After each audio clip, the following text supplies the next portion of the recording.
And today I am going to be talking about a very interesting piece on self. So this is a website, right? So they publish the future of fitness piece, which is really interesting because they have a dark skinned fat black woman on the cover page, and the subheading reads the future of fitness. And just looking at the model, I'm like, oh, nice. Maybe just, if you're looking at the model and you're thinking, I wonder what they're talking about, right? When I first looked at the picture, the first thing that came to my mind was, oh, great. Maybe they're going to finally talk about how fat girls need to get to the gym and maybe do something about your weight and help get your weight to like a healthy size. And I'm talking from a semi-fat girl perspective who is working actively to get her body to a more healthy size. Not that I'm unhealthy, but I'm not at my ideal weight. And so I looked at the model and I just looked at the heading and I was like, oh yeah, great. So let me read the article and see what they're talking about. And what they're basically talking about is the normalization of fatness, which is unfortunate, but that's the reality. We are normalizing that it's okay to be healthy. You can be healthy and fit. And as a former fat person, I just wanted to say that yes, you can be fat and healthy to some extent, right? I have been in that fat body where I was fat. I was considered healthy by the doctor, right? Healthy meaning that during my checkup, nothing came up that alert the doctor that I needed to do something about my weight. But what was problematic for me was that I felt it, right? My movement was slow. I got out of breath easily. I was cranky constantly, and I felt a lot of discomfort. And from standing up for a long time, from taking a long walk, or maybe doing a field trip, you're like exhausted just walking around, and that was scary. And I got to a size 16, and one day I just looked at myself in the mirror and I was like, whoa, what are you doing? Like, what's going on? Like, why are you letting yourself get this way? Like, what is your excuse? And literally my excuse was that I didn't have a good one. I just thought it was more comfortable for me to not think about working out and eating healthy, even though I ate healthy 80% of the time. The unfortunate reality is I grew up in Africa. In a lot of African countries, access to junk food is very limited. So I didn't really experience weight gain and obesity until I moved to the United States and I started eating, and I have all this access to all the different types of food you can think of, sugar-rich food, and I indulged and I suffered the consequences, and it wasn't pretty at all. And when I got to my senior year of college, I was tipping 250 pounds, and I was scaring myself. And to be quite honest with you, I don't think I looked at myself and thought, wow, this is great. This is where I want to be, and this is where I want to end up being. It was scary, and it was like, no, this is not it. And this is not the life that I want to live. And so during my senior year of college, I actively worked out and I actively pushed myself, actively ate healthy, and I was able to lose more than 60 pounds in like 7 months, right? Doing college work at the same time, and I was able to lose that much. And I think my commitment has been always keeping the weight off. It is not as hard as people make it, but if you get there the healthy way, keeping the weight off is not as difficult as people make it out to be. You just have to actively doing the things that you were doing to lose the weight, to stay healthy. And so this article sort of troubled me because it's taking the perspective of this victim mentality of, being fat and at the gym is not inclusive. I've been fat before, and during COVID, I've gained a little bit of that weight back, but I'm actively working to take it off. I know what I need to do to take that weight off because I've done it before and I can do it again. So I am sort of troubled by this article because of the insinuation that gyms are not friendly, right? That is so far from the truth. From my experience, gyms are one of the friendliest places you can ever be. When I started at the gym, I was super obese. Well, I was not super obese, but I was obese. So, I was obese, and I didn't know what to do. I didn't know what a dumbbell was. I didn't know how to use the equipment at the gym. I didn't even know how to turn on the treadmill and walk on it. And so what I did was just walk in the gym because I knew that was going to be part of my journey. And so I just walked in the gym. And then over time, I just I just watch what other people were doing, and I copy a little bit of moves here and there, and I watch a lot of YouTube videos just to learn proper form and how to be safe at the gym. And I can gladly tell you that I lift weight. I am in not the best shape of my life, but the best shape of my life since being an adult. And so I'm just going to read some little parts of this article just to maybe so we can talk a little bit about why this sort of troubles me. So it starts by reading. I'm going to start at the top here. So, and then she starts. One of my favorite things about working out is the feeling of freedom it can give you. If you are a runner or bicyclist, this can manifest in rather little ways. The open road before you, the tiny spot behind you marking how far you have traveled, but it's not just about the physicality of being free.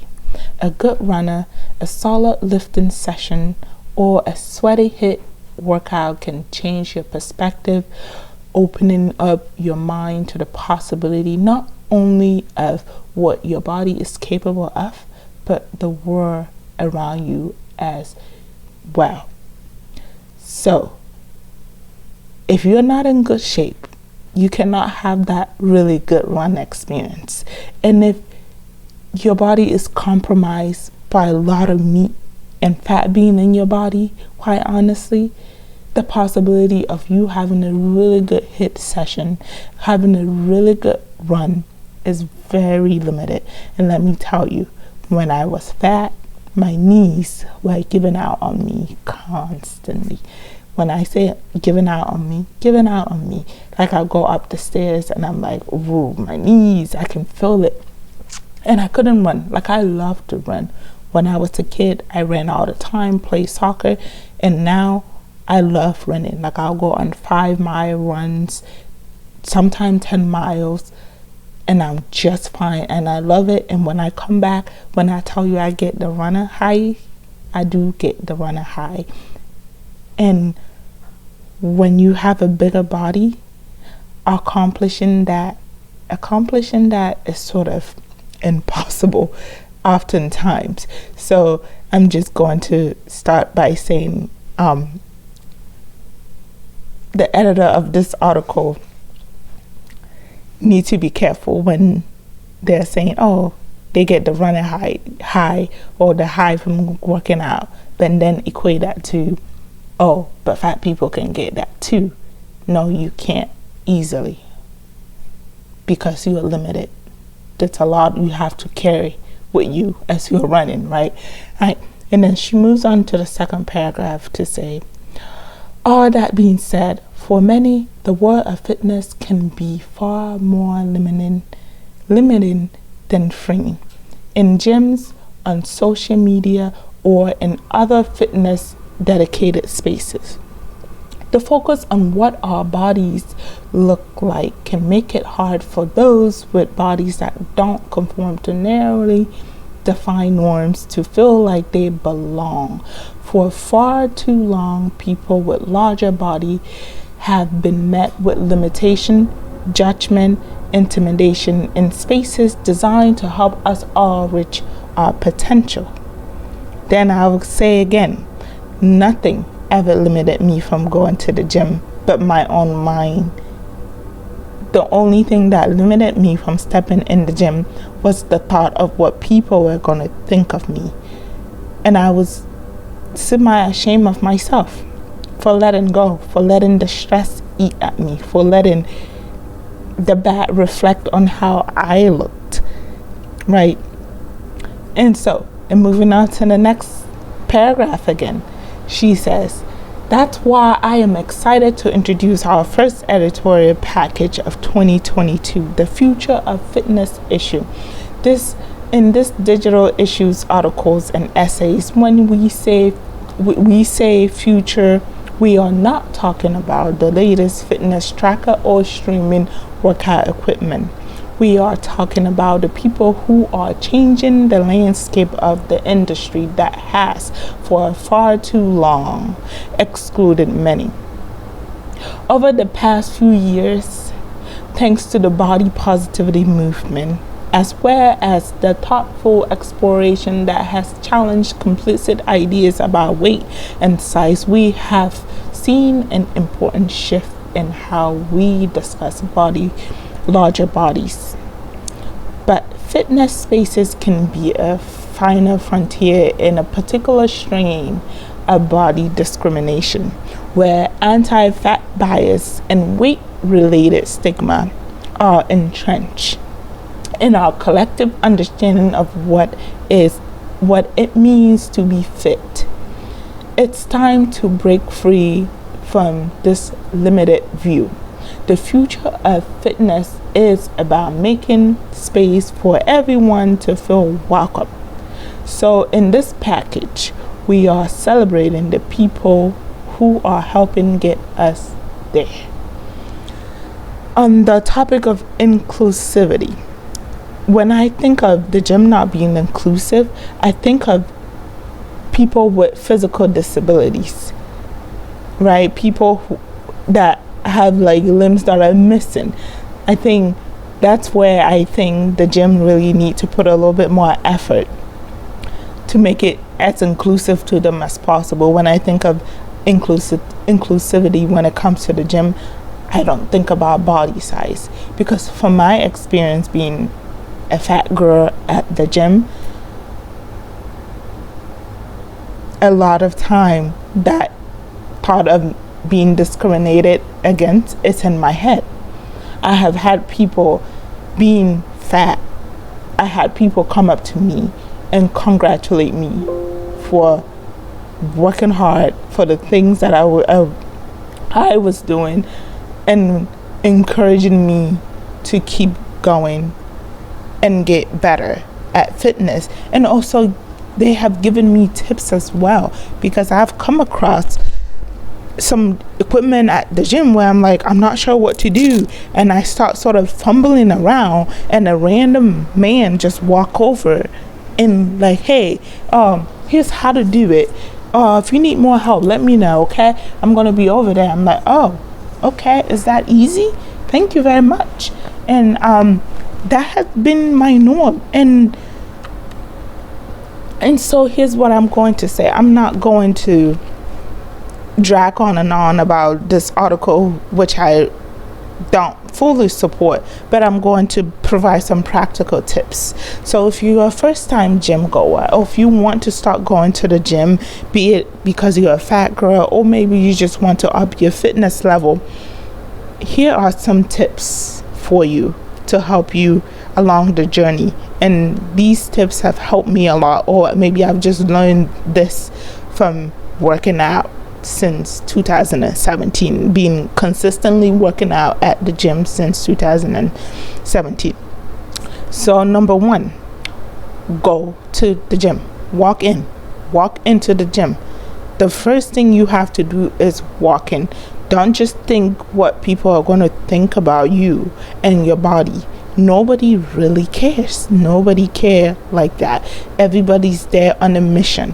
When I go to the gym, sometimes I don't even want to talk to people.